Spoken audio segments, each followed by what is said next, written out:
Ahora sí, perfecto, perfecto. Entonces, habíamos quedado justamente en esta diapositiva en la anterior clase, el lunes, y ahora vamos a continuar con lo que resta de neoplasias pulmonares, principalmente de cáncer pulmonar.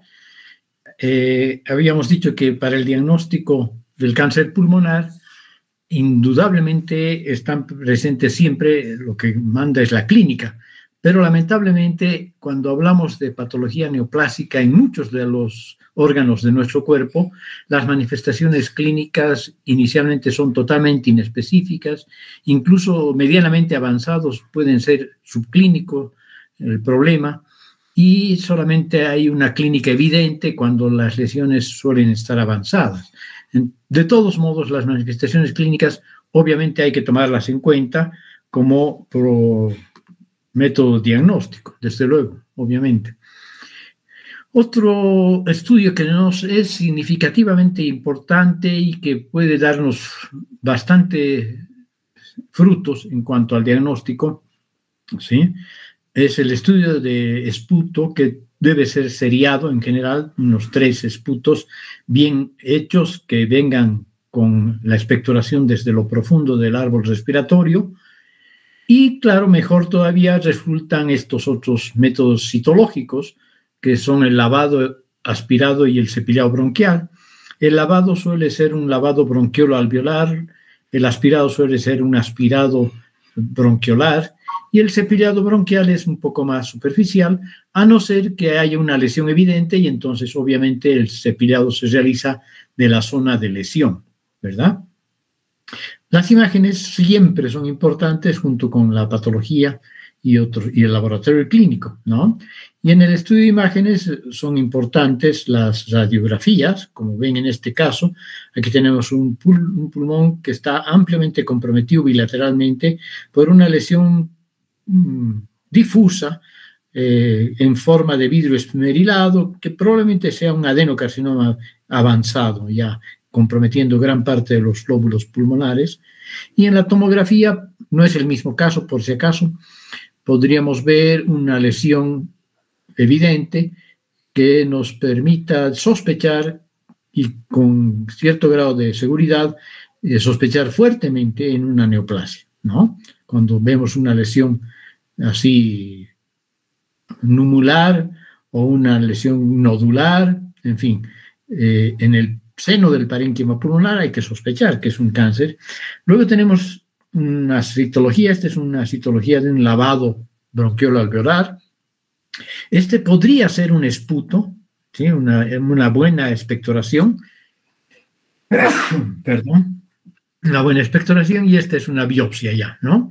Entonces aquí vemos una perla córnea, como les mostraba en la anterior clase, vemos neutrófilos, vemos algunos filamentos de moco, y en esta perla córnea podríamos reconocer la atipia celular, característica de un carcinoma epidermoide muy bien diferenciado,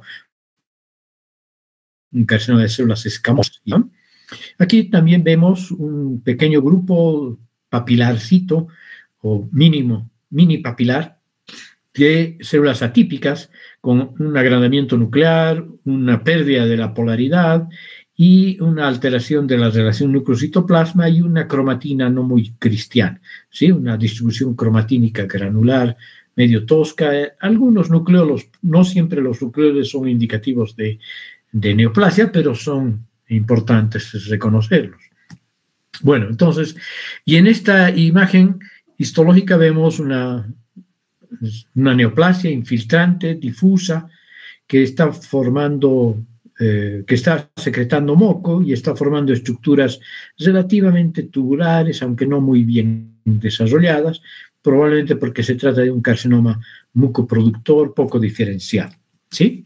Bueno, y aquí habíamos quedado realmente en la clasificación histológica del carcinoma pulmonar, pero vamos a hablar sobre todo del carcinoma que nace en la vía respiratoria. Por eso hablamos de un carcinoma broncogénico. Y según la clasificación de la OMS, aunque está resumida, básicamente el cáncer pulmonar se clasifica en estos 5 grupos. Tenemos al carcinoma epidermoide, cuya frecuencia puede ser tan variable como de 25 al 40% de los casos, ¿sí?, de los cánceres pulmonares.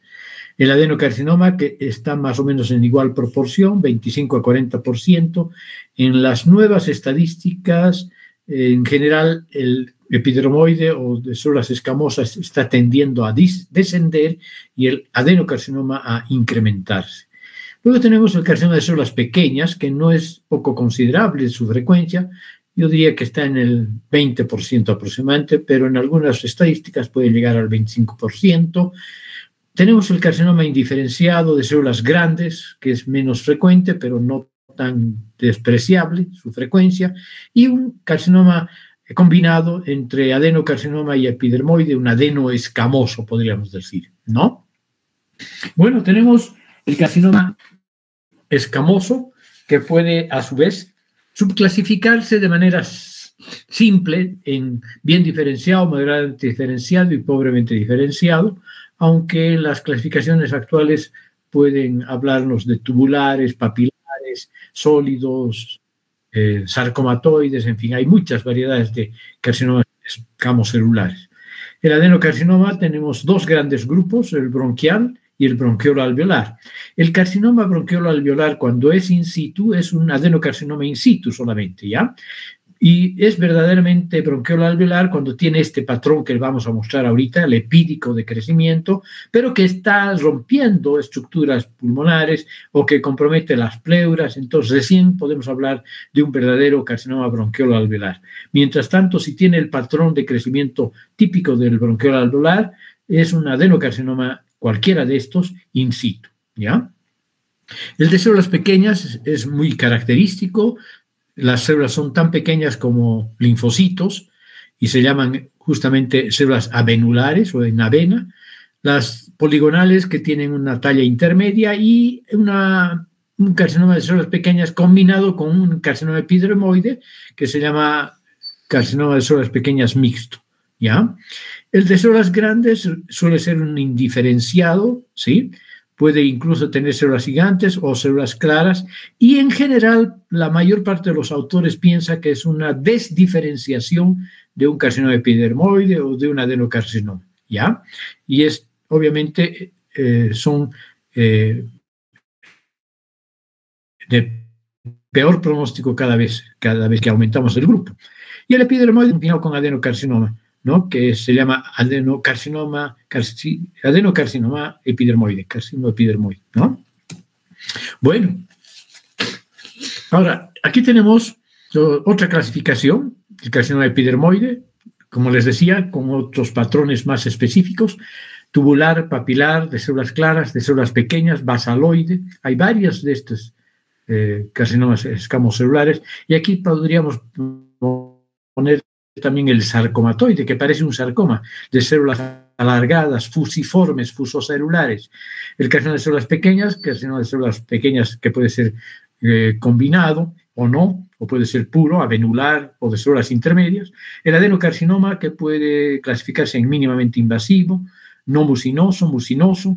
El que tiene un patrón lepídico, que es el bronquiolo-alveolar típico, acinar, papilar, sólido, según un patrón predominante, ¿sí? Y el adenocarcinoma musinoso, con gran producción de musina, que incluso puede formar lagos, como en el colon, ¿no? Un carcinoma con lagos de musina sobre los que nadan las células neoplásicas.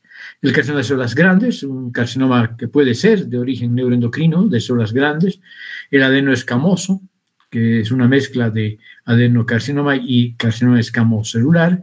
Carcinoma con elementos pleomórficos, sarcomatoides o sarcomatosos, que podría ser, en la mayor parte de los casos, si es que es un carcinoma verdadero, un carcinoma epidermoide sarcomatoide poco diferenciado. Luego tenemos el tumor carcinoide, que puede ser típico, grado 1, o atípico hasta el grado 3, que es más agresivo, ¿no? Y el tipo carcinoma de glándulas salivales. Este es un carcinoma que lo he visto en 3 ocasiones, muy bonito. Se parece a un adenocarcinoma de células de las glándulas salivales, ¿ya? Y deriva probablemente de las glándulas bronquiales que hay en la pared de los bronquios, no en el epitelio respiratorio que tapiza los bronquios, ¿ok? Veamos algunas características de cada una de estas neoplasias. Tenemos el carcinoma de células escamosas, que tiene una estrecha relación con el tabaquismo, suele ser central, o sea, que nace en el hilo pulmonar, en los bronquios de mayor tamaño o en sus proximidades, mayor frecuencia en varones, puede con frecuencia inusitada ulcerarse, puesto que crece grande hasta antes de dar la sintomatología, pueden al corte tener un aspecto sólido, blanco grisáceo, de consistencia semifirme o firme, si hay o no necrosis, penetran pared bronquial para invadir el parénquima adyacente. Y en ese caso no suelen crecer mucho hacia la luz bronquial y no producen obstrucción y por lo tanto complicaciones como neumonías, bronquiectasias, etc. Pero no es infrecuente que también puedan crecer significativamente hacia la luz, obstruir en grado variable y complicarse con neumonía o bronquiectasias, que podrían ser la primera alarma clínica de su presencia, ¿no? Macroscópicamente son bien diferenciados, pero pueden ser poco diferenciados e incluso indiferenciados. A estos indiferenciados los podemos llamar anaplásicos, ¿sí? Cuando son diferenciados, moderadamente diferenciados, bien diferenciados o moderadamente diferenciados, podemos reconocer estas características, ¿ya? Perlas córneas, como las que hemos visto en la citología previa, citoplasma vítreo, un amplio citoplasma acidófilo, claro, vidrioso, brillante, que es el citoplasma vítreo, característico de las células epidermoides, y la presencia de desmosomas que se presentan en la histología como puentes intercelulares, no son verdaderos puentes. Ustedes ya saben por histología que en realidad son desmosomas estirados que parecen puentes entre las células neoplásicas. Y en la inmunohistoquímica nos pueden ayudar estos dos marcadores, el P63 y el P40, que son típicos de los carcinomas de células epidermoides o escamosas. ¿Sí? Y ahí tenían la relación, la radiografía, la macro, otra radiografía, vean, y la micro, ¿ya? Vean, en la radiografía son tumores, masas tumorales centrales, ¿no? Cercanas al mediastino, pero que crecen hacia el parénquima pulmonar y pueden causar bronquiectasias o ganglios linfáticos agrandados. Aquí también tenemos un carcinoma de células escamosas, broncocéntrico, central, ¿sí? Que infiltra el parénquima pulmonar, pero que ha nacido en un bronquio principal, ¿no? Aquí se está metiendo también hacia el pulmón izquierdo. Esto debe ser por encima de la silueta cardíaca. Y aquí tenemos la tráquea y la carina con los dos bronquios fuente, y aquí tenemos el famoso carcinoma epidermoide, pero que como verán, aunque nace del epitelio respiratorio típicamente, en este caso del bronquio derecho, está infiltrando poco la pared. Puede obstruir un bronquio, está obstruyendo este bronquio, pero está creciendo hacia el parénquima pulmonar que ha sido denudado, que no se ve en esta disección, ¿no? Pero aquí se ve un poco de parénquima pulmonar y aquí se ve la masa parenquimatosa. Y aquí tenemos la histología de un carcinoma de células escamosas moderadamente a bien diferenciado, en donde podemos ver las células epiteliales, los queratinocitos, y la formación de perlas córneas e incluso de queratina en forma de gránulos de queratohialina. Y aquí tenemos lo que les decía del citoplasma acidófilo, granular, brillante, vidrioso, aquí lo vemos justamente, o puede tener un citoplasma más claro. Aquí tenemos una típica célula escamosa, todas estas son células escamosas, y vean los núcleos, están agrandados y no son iguales unos a otros. Muchos, los que son típicos de carcinoma epidermoide, tienen esta angulación, son bordes, sus márgenes son irregulares, sus bordes asimétricos, en fin, ¿ya? Aquí tenemos otras muestras de un carcinoma epidermoide. Hemos dicho que frecuentemente se ulcera y también puede necrosarse y formar unas especies de cavernas que en la radiografía podrían hacernos confundir con una tuberculosis, que también hace cavernas típicas, ¿no? Por necrosis central. Pero aquí tenemos una telectasia como consecuencia de la obstrucción, seguramente de este bronquio. En la parte superior está relativamente conservada. Este carcinoma está llegando casi a la pleura y es broncocéntrico, ¿no? Aquí el bronco está el bronco fuente está ocluido, prácticamente perdido. Aquí tenemos también una caverna neoplásica, pero no tuberculosa, y tenemos un pulmón antracótico, fácil de reconocer, las manchas negras del carbón, ¿no? Aquí tenemos un ganglio regional con antracosis, pero que también, si ustedes se fijan con un poco de detalle, vamos a ver que tiene unas áreas blanquecinas que podrían ser metástasis de este carcinoma que está en el pulmón. Otras imágenes de carcinoma epidermoide, las típicas células acidófilas con amplio citoplasma vidrioso, pero que están formando nidos o sábanas, pero que en áreas se puede ver diferenciación. Y aquí este acercamiento nos muestra un epitelio escamoso típico, ¿sí? Con maduración incluso, cierto grado de maduración, que nos habla de una carcinoma relativamente bien diferenciado. Y lo que quiero mostrarles son estos denominados puentes intercelulares, que son estas barritas, que son desmosomas estirados, que durante el proceso histológico las células se han retraído, se han querido separar, pero los desmosomas han evitado que pase eso, y entonces se ven como puentes intercelulares. Se ve aquí, se ve sobre todo aquí, ¿ya? Y aquí se ve que hay infiltrado inflamatorio, y aquí una mitosis clásica, ¿sí? Con mucha hipercromasia de la cromatina. Y núcleos de todo tamaño y forma que nos hablan del pleomorfismo famoso de las neoplasias malignas. ¿Sí? Veamos ahora el adenocarcinoma. ¿Sí? El adenocarcinoma supera en frecuencia al carcinoma epidermoide actualmente, ¿ya? Es sobre todo en mujeres esta desproporción, este desbalance en la frecuencia ha ocurrido en mujeres, ¿ya? Tiene una menor correlación con el tabaquismo, pero no quiere decir que no tenga el tabaco algo que ver con el adenocarcinoma. De hecho, las mujeres han incrementado su frecuencia, la incidencia de cáncer pulmonar, por el tabaquismo. Y como usan tabaco, cigarrillos con filtro largo y con tabaco suave, ¿no? Entonces tienen que aspirar profundamente, y los químicos tóxicos, cancerígenos del tabaco llegan hasta lo profundo de la zona bronquiolo-alveolar, y es por eso que la masa es periférica, suele ser periférica, y tienen entonces un origen bronquial, bronquiolar e incluso alveolar, como el bronquiolo-alveolar, típicamente, ¿no? El crecimiento en cuanto a cronología es más lento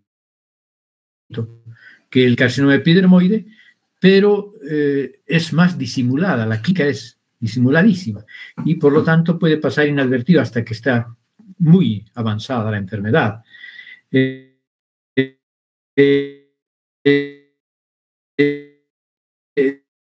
Surge o puede surgir enfermedades inflamatorias pasadas, también podrían producir fibrosis como secuela del proceso inflamatorio, infeccioso o no, retracciones pleurales, que también tienen que ver con reparación del tejido, fenómenos desmoplásicos producidos por las mismas células neoplásicas, que van a considerarse, la desmoplasia en realidad es una producción exagerada de un estroma fibrocolagenoso que puede incluso hialinizarse, ¿no? En el que se encuentran las células neoplásicas.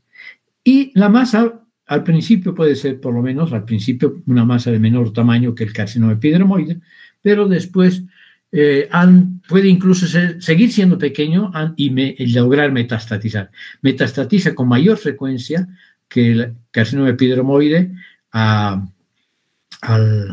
los huesos, a otros territorios pulmonares, al cerebro y a otros órganos también, ¿no? Incluso hacia abajo del diafragma puede metastatizar. Pero lo más típico es cerebro, huesos y otros territorios pulmonares. La masa tumoral del adenocarcinoma suele ser blanquecina también en la macroscopia, y puede tener un tamaño variable, y puede tener un borde infiltrante o un borde relativamente circunscrito. En la microscopia podemos encontrar todo este tipo de patrones histológicos, ¿ya? Puede ser acinar y tubular, que es el más frecuente, el más bien diferenciado, diríamos. El epídico, que es el clásico bronquiolo alveolar, pero que mientras no rompa membranas basales y mientras tenga un crecimiento típicamente el epídico, que consiste en la progresión transbronquial solamente de la neoplasia, sigue siendo un adenocarcinoma in situ, ¿ya?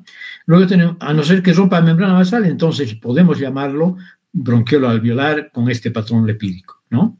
El papilar, el micropapilar, el sólido, y hay unos anaplásicos, ¿sí? Que pueden tener o no producción de moco, mucina. En la inmunohistoquímica, los dos marcadores más frecuentemente utilizados, deben haber muchos, pero para ustedes y para la práctica cotidiana de la inmunohistoquímica, casi siempre utilizamos estos dos marcadores, ¿ya? El TTF1 y el NAPSIN-A, ¿ok? Y suelen ser positivos. El factor tiroideo es este. Factor tumoral tiroideo 1, que es típicamente positivo en el carcinoma de tiroides, pero también en el pulmonar y en la NAPSIN-A. ¿Ok? Y estos son los típicos, la típica localización periférica del adenocarcinoma. Aquí tenemos un patrón tubular medio en trío, un trío tubular, ¿no? Un trébol. Este es el patrón papilar típico, el patrón papilar, que no hay que confundirlo con el patrón lepídico, ¿sí? Aquí tenemos el moderadamente diferenciado tubular, ¿no? Este es mejor diferenciado que este. Hay mayor desorganización arquitectural del árbol respiratorio. La relación núcleo-citoplasma está alterada, los núcleos son irregulares, discromáticos y hipercromáticos o con vesiculosos con nucleolo prominente, en fin, hay de todo. Podemos encontrar mitosis, como acá, etcétera, etcétera, ¿no? Y podemos ver, buscar, esto parece que ya se está rompiendo membrana basal e invadiendo el estroma, ¿no? Seguro, por el tamaño de esta lesión ya debe ser infiltrante. Aquí tenemos uno menos diferenciado con producción de mucina, igual aquí, producción de moco. Tiene un patrón tubular, pero también áreas sólidas. Aquí tenemos el patrón tubular con pequeñas áreas sólidas. Aquí tenemos un patrón papilar, aquí un área sólida. Bien. Y las imágenes radiográficas, típicamente la lesión periférica. Vean aquí subpleural con retracción de la pleura. Aquí otra imagen, siempre periférica, más que bronquiocéntrica. Hay una variedad de adenocarcinoma que es el bronquiolo alveolar, que ya les he repetido varias veces, se considera un adenocarcinoma in situ, a no ser que comprometa la pleura o que rompa membrana basal y que infiltre el parénquima, pero en su porción intersticial, ¿no? No solo que tenga ese patrón lepídico de proliferación, que es lo que vamos a ver enseguida, que es este, ¿ya? Muy bien. Entonces, 1 a 9% de los cánceres pulmonares son verdaderos carcinomas bronquiolo-alveolares. La distribución por sexo es decir, más o menos igual. Los síntomas son como en todos los cánceres pulmonares. Ahora, hay una variedad de carcinoma bronquiolo-alveolar que crece como un nódulo solitario, pero hay otra que parece una neumonía intersticial, ¿ya? Como la que les he presentado al principio. La diseminación y las metástasis son tardías porque tiene un crecimiento justamente epitelial nada más, a través del epitelio respiratorio, sin invadir el estroma, sin romper membrana basal. Por lo tanto, la diseminación y las metástasis son tardías. Puede, como les decía, ser un nódulo único periférico o puede adoptar el patrón de nódulos difusos que confluyen y dan un aspecto similar a neumonía, una neumonía intersticial incluso, ¿no? Hay secreción de mucina, puede ser, forma infrecuente de adenocarcinoma, pero en las estadísticas que tienen esta cifra, en otros territorios o en otras estadísticas, en otros estudios pueden no ser tan infrecuente. pero yo creo que es más cierto que son menos del 5% de los adenocarcinomas pulmonares, ¿ya? Se origina en la profundidad del lobulillo pulmonar, o sea, a nivel de bronquiolos y alveolos, bronquiolo-alveolares, por eso se llama, ¿no? Casi siempre en la periferia. Si ahí está el lobulillo pulmonar, lo lógico es que surja en la periferia. Está relacionado con cigarrillos, con el humo de cigarrillos, estos con filtros, estos suaves, que necesitan ser profundamente inhalados. Y en la microscopia, que vamos a ver, células tumorales altas, columnares, como las que vamos a ver ahorita, productoras de moco y estas papilitas clásicas, pero con el patrón lepídico de crecimiento. Aquí tenemos la citología, aquí tenemos el patrón difuso de proliferación, aquí tenemos ese aspecto neumónico bilateral, que es el tercer tipo de patrón macroscópico de crecimiento, y este es el típico patrón lepídico de crecimiento. Vean, aquí tiene un aspecto de células en tachuela, y aquí tenemos el típico patrón lepídico, ¿sí? Vean cómo hay áreas del alveolo, áreas alveolares conservadas y áreas con neoplasia. Áreas alveolares conservadas, áreas con neoplasia. Este es lo que se llama el patrón lepídico. Bueno, aquí hay un poco de neumonitis, seguramente, pero aquí también tenemos un territorio normal y un territorio intercaladamente comprometido, ¿no? El carcinoma microcítico. El carcinoma microcítico es de mal pronóstico. ¿Saben por qué es de mal pronóstico? Por su crecimiento rápido, sí, pero por su tendencia a dar metástasis precoces, muy, muy rápido da metástasis, ¿ya? Es central, o sea, broncogénico y central, o sea, en el entorno del hilio pulmonar, crecimiento rápido y agresivo, metástasis casi seguras cuando ya los diagnosticamos, casi seguro que ya han dado metástasis, tiene una extraordinariamente fuerte relación con el hábito tabáquico. Los grandes fumadores son los que tienen esta variedad de carcinoma microcítico cuando tienen cáncer pulmonar, ¿no? No quiere decir que todos los fumadores van a tener carcinoma microcítico. Hay mayor frecuencia en varones, que también puede ir cambiando, pero todavía no. En el adenocarcinoma sí, pero en este microcítico sigue predominando en varones, fumadores. Es incurable quirúrgicamente, está fuera del alcance de la cirugía, aunque al principio responde espectacularmente a la quimioterapia, puesto que es un carcinoma de rápido crecimiento, y a la radiación, pero la recidiva es la ley, ¿ya? Máximo un año después va a reaparecer y lo va a matar al individuo. Es de mal pronóstico. Y es uno de los cánceres pulmonares, todos los cánceres pulmonares, y no solo los cánceres pulmonares, muchos cánceres dan síndromes paraneoplásicos, pero el que se lleva la flor, el carcinoma microcítico, ¿sí? Es el que más frecuentemente condiciona la presencia de síndromes paraneoplásicos con la producción hormonal ectópica, sobre todo de estas dos hormonas, la hormona ACTH y la hormona ADH, antidiurética, y hormona adrenocorticotrófica, ¿no? La microscopia, ya les he mostrado, células avenulares, no hay organización epidermoide ni glandular, y las células en avena clásicas son pequeñitas, linfocitoides, parecidas a linfocitos. Miren ustedes, son realmente, tienen una relación núcleo-citoplasma exageradamente alta. El núcleo ocupa casi todo el citoplasma, casi no se ve citoplasma. Los núcleos son fuertemente hipercromáticos, con una cromatina granular muy gruesa.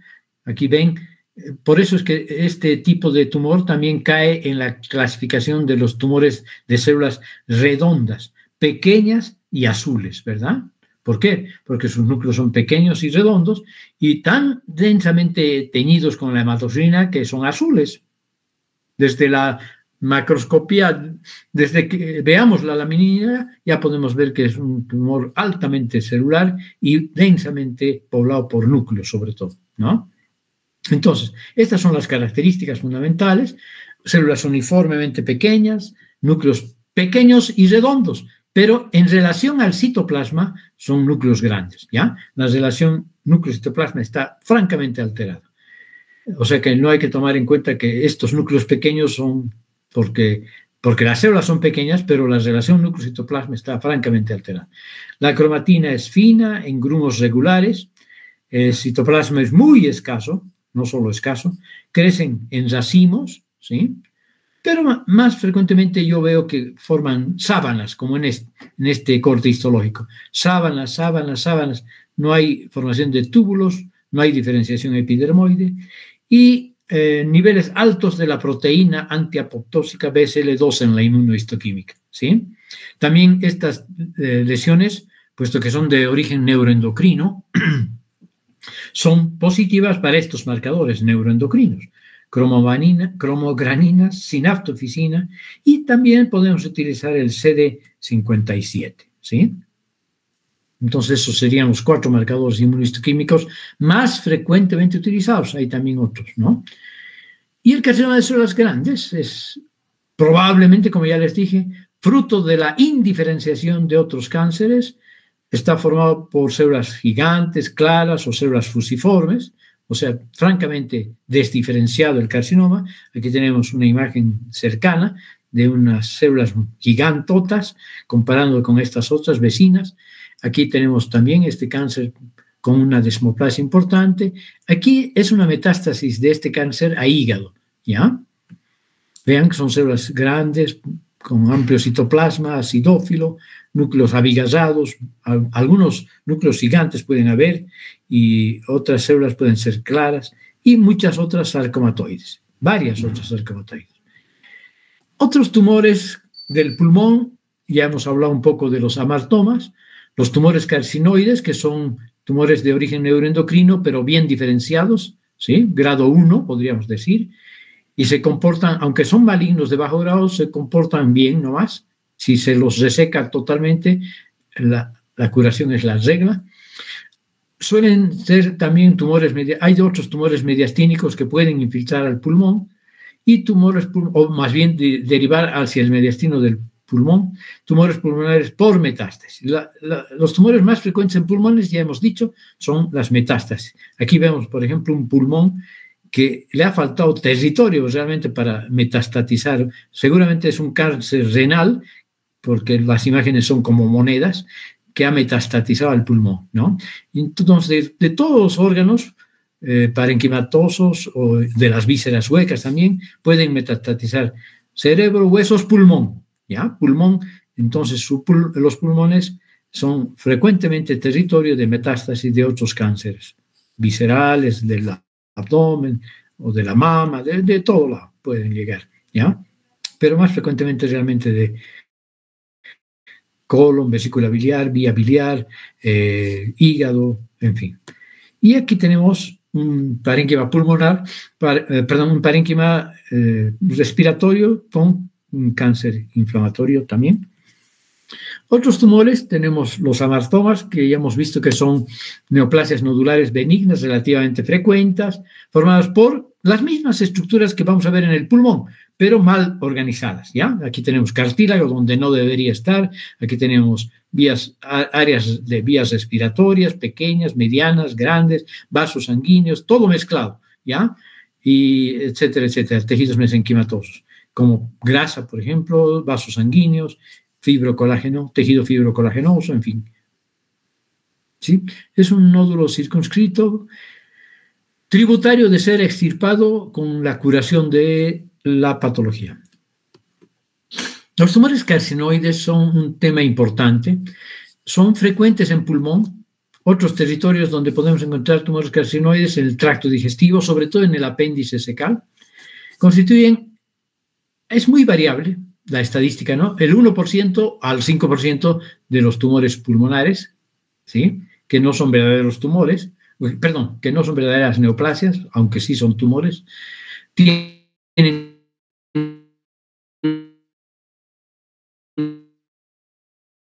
una diferenciación neuroendocrina. No, me estoy confundiendo. Son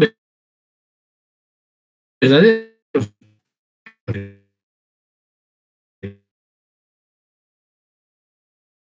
y la sobresalida, pero por presencia de numerosas mitosis o mitosis atípicas y necrosis, el 50% se cae la sobrevida, al 56% a 5 años, ¿sí? Y suelen macroscópicamente ser masas intrabronquiales polipoideas, muy vascularizadas, que en general no alcanzan un diámetro mayor a 3 o 4 centímetros y que crecen hacia la luz. Por lo tanto, y como tienen pedículo, polipoides, entonces pueden bascular a nivel de la vía respiratoria, ¿ya? Incluso el individuo, aunque no muy frecuentemente, podría darse cuenta de que algo está moviéndose dentro de la vía respiratoria. Histológicamente, nidos y cordones, como todas las células endocrinas, ¿no? Nidos, cúmulos, cordones de células redondeadas, pequeñas, uniformes, un poquito más grandes que las células avenulares, pero los gránulos neurosecretores en el citoplasma que se pueden ver con la microscopia electrónica son característicos, puesto que tienen un origen neuroendocrino. ¿Y cuáles son las tinciones que vamos a utilizar para reconocerlos?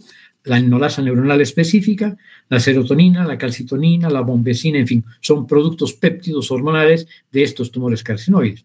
Hay que hacer de todos ellos lo más posible estos 4, por lo menos, porque puede que no estén produciendo sino solo calcitonina. Y entonces la serotonina y la bombecina son negativas. Pero la enolasa neuronal específica casi siempre está presente, como también la cromogramina y la sinaptofisina, ¿no? Y esta es la imagen, vean. Esta es la pared de un bronquio, esta es la macro, vamos a ver primero la macro, tenemos el bronquio y aquí tenemos la masita que está pediculada saliendo hacia la luz del bronquio. Y aquí vemos la histología, ¿sí? Tenemos un bronquio con las glándulas bronquiolares, ¿no? Glándulas de la pared bronquial, cartílago, músculo, etcétera. Todo esto es la pared. Aquí tenemos el epitelio respiratorio normal y aquí hacia la luz está naciendo esta masa tumoral de la cual se ve solamente una quinta parte o una sexta parte, qué sé yo, ¿no? Pero esta es la lesión bien circunscrita, revestida por epitelio y formada por estas células redondas pequeñas azules, aunque un poquito más grandes que las avenulares típicas. Y aquí las vemos en este clásico patrón, en este clasiquísimo patrón. Esperen, voy a enchufar antes de que se me corte. Ok, en este clásico patrón de cúmulos y cordones en un estroma laxo ricamente vascularizado, ¿no? Porque es un tumor neuroendocrino. Y aquí podemos ver que también pueden haber células más alargaditas, ¿ya? Y claro, este es un grado 1 y este es un grado pobremente diferenciado, o sea, de alto grado, ¿no? Se ve necrosis, se ven, bueno, con este aumento es difícil ver mitosis, ¿no? Pero se ve que es menos diferenciado que el de abajo que el de arriba. Bien. A ver. Sí, terminaremos nomás ya. ¿Ya? Vamos a hablar de los tumores mediastinos. Los vamos a mencionar porque no son propios de este tema. Y tenemos, este cuadrito es muy importante en la clínica quirúrgica de todos los cirujanos de tórax, sobre todo tienen que saber esto, ¿ya? Los tumores mediastínicos podemos intuir, tal vez no predecir, pero intuir cuál podría ser el tumor si está ocupando el mediastino superior o si está ocupando el anterior o el mediastino posterior o el medio, ¿sí? En el mediastino superior, ¿qué es lo que vamos a ver? Lesiones tiroideas, ¿no? Bocios intratorácicos, por ejemplo, como el que he tenido hoy justo, paratiroideas, lesiones paratiroideas que pueden estar junto con el bocio intratorácico, metástasis a los ganglios linfáticos sobre todo, pero también, y estos son primarios, timomas y linfomas, ¿no? En el mediastino anterior, timomas, teratomas, linfomas, los teratomas de línea media, no necesariamente todos los teratomas surgen en las gónadas, o en el ovario, o en el testículo, ¿sí? Pueden también surgir en la línea media, y uno de los territorios donde podemos encontrarlos es justamente en el mediastino. Los linfomas, las lesiones tiroideas y paratiroideas podrían estar también en realidad en el mediastino superior y anterior. Ya casi se repite todo esto. En el mediastino posterior, en cambio, otros son los hallazgos. vamos a pensar que podríamos encontrar tumores de origen neurogénico, ¿no? Como los schwannomas, los neurofibromas. Los schwannomas se llaman también neurilemomas, los neurofibromas, que pueden ser benignos o malignos, el linfoma, que siempre es maligno, y una hernia gastroentérica, ¿ya? Que no es un tumor, pero que podría ejercitar un efecto de masa y podría confundirse con un tumor. Y en el mediastino medio, el quiste broncógeno, el quiste pericárdico y otra vez el linfoma. El linfoma puede estar en cualquiera de estos territorios mediastínicos, ¿sí? Muy bien. Para terminar, vamos a ver los tumores pleurales, ¿ya? Muy bien. Los más frecuentes son las metástasis también, igual que en el pulmón, pero aquí todavía mucho más frecuentes son las metástasis que en el parénquima pulmonar. Es casi la ley, es casi regla, podríamos decir, que si hay una metástasis pleural o una lesión neoplásica primaria de la pleura, que se acompañe de derrame pleural, ¿sí? Entonces, este es un evento que se asocia frecuentemente a todos los problemas neoplásicos pleurales, tanto metastásicos como primarios, ¿sí? ¿Y cuáles son los dos tumores primarios, las dos neoplasias primarias? Tenemos el tumor fibroso solitario, ¿sí? Que está casi siempre como una masa circunscrita, localizada, rara vez invasor y tiene un comportamiento benigno. No está relacionado con exposición al amianto, al contrario que el mesotelioma verdadero, ¿no? Y su resección es habitualmente curativa, ¿ya? Y el mesotelioma maligno asociado típicamente a exposición ocupacional con el amianto, en tanto por ciento, miren ustedes, en el 90% de los casos hay un antecedente de exposición ocupacional o no, pero sobre todo ocupacional con el amianto, ¿sí? Con el asbesto. Solo 20% de los casos que cuentan con un mesotelioma maligno se descubre que también tienen una asbestosis pulmonar. Tiene gran malignidad, invade el pulmón y puede metastatizar ampliamente, ¿sí? O sea, tiene mal pronóstico. El riesgo personal es de 7 a 10% con un periodo de los que trabajan, obviamente, en este ambiente ocupacional, y tiene un periodo de latencia tan largo como de 25 o incluso 45 años después de que ha dejado de trabajar, después de que ha estado expuesto al amianto, ¿ya? Incluso en los trabajadores de amianto, pero sin embargo, el carcinoma pulmonar sigue siendo más frecuente que el mesotelioma, ¿ya?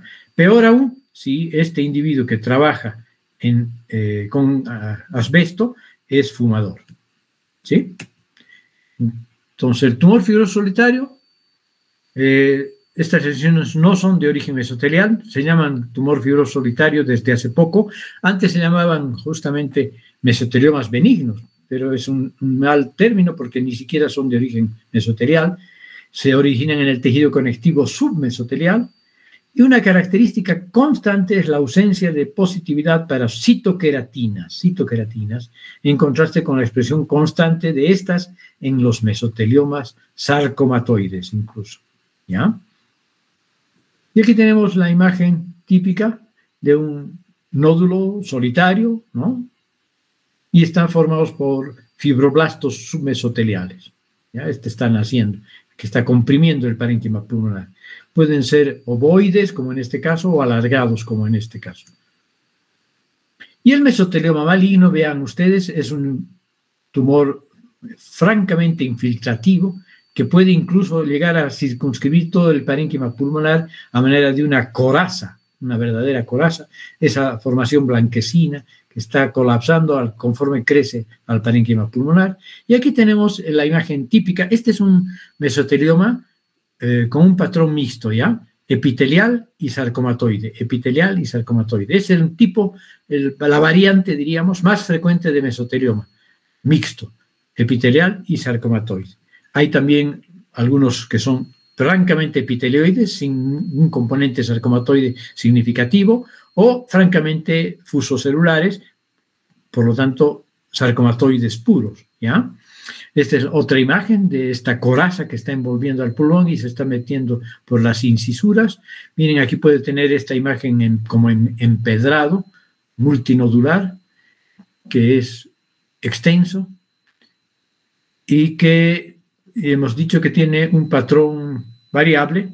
La mayoría son de este estilo, con un patrón epitelial puro, 70% de los casos. El patrón sarcomatoide puro, que es este, 20%, y el patrón mixto, 10%, ¿ya? Aquí hemos visto un patrón mixto, ¿no? Epitelial, esta partecita, y la mayor parte es sarcomatoide. ¿Sí? La inmunohistoquímica para mesotelioma, actualmente hay un marcador más moderno que se llama mesotelioma mismo, o algunos autores hablan de mesotelina, ¿ya? Calretinina, Wilms tumor, citoqueratina 5-6, hemos dicho que puede ser positivo, a pesar de que es un marcador epitelial típico, puede ser incluso positivo en el sarcomatoide, ¿no? Y este otro, que no lo usamos mucho. En la microscopia electrónica, lo que caracteriza a las células mesoteliales y por lo tanto también a las células mesoteliales atípicas o malignas son las microvelocidades largas. ¿Ok? Bien, con esto vamos a terminar. Aquí tenemos un mesotelioma epitelioide puro, y aquí tenemos uno mixto, áreas epitelioides, no, sobre todo epitelioide también, aunque hay áreas pequeñas que sospechamos que podrían ser sarcomatoides, y aquí está el amianto, ¿no? Estas agujas, esas fibras de amianto.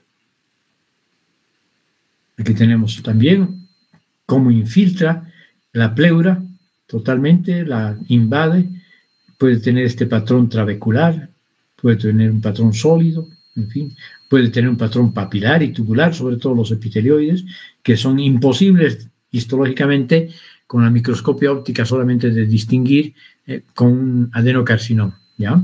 El epitelioide, digo, ¿no? Y aquí tenemos el pulmón, que tiene una por el mesotelioma. ¿Sí? Muy bien, con eso hemos terminado nuestra clase de patología pulmonar. ¿Ya? A ver cuántos han persistido. Creo que la mayoría se ha ido. 23, 22 individuos. No me acuerdo cuándo estaban al principio. Pero bueno, los que quieren vienen, ¿no ve? El próximo lunes, ¿quién me ha mandado hoy día el link?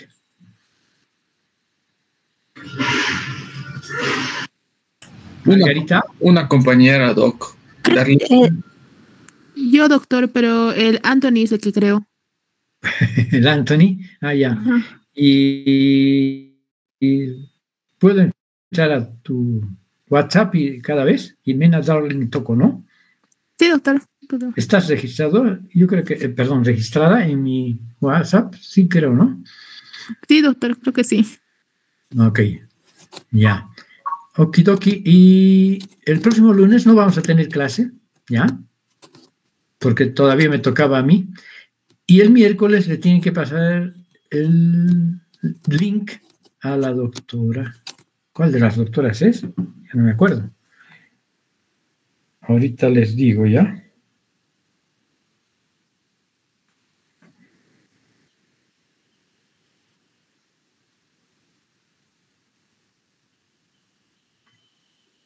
El cronograma de avance voy a ver.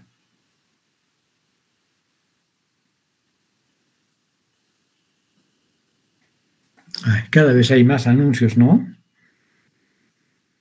Se han vuelto molestosos realmente.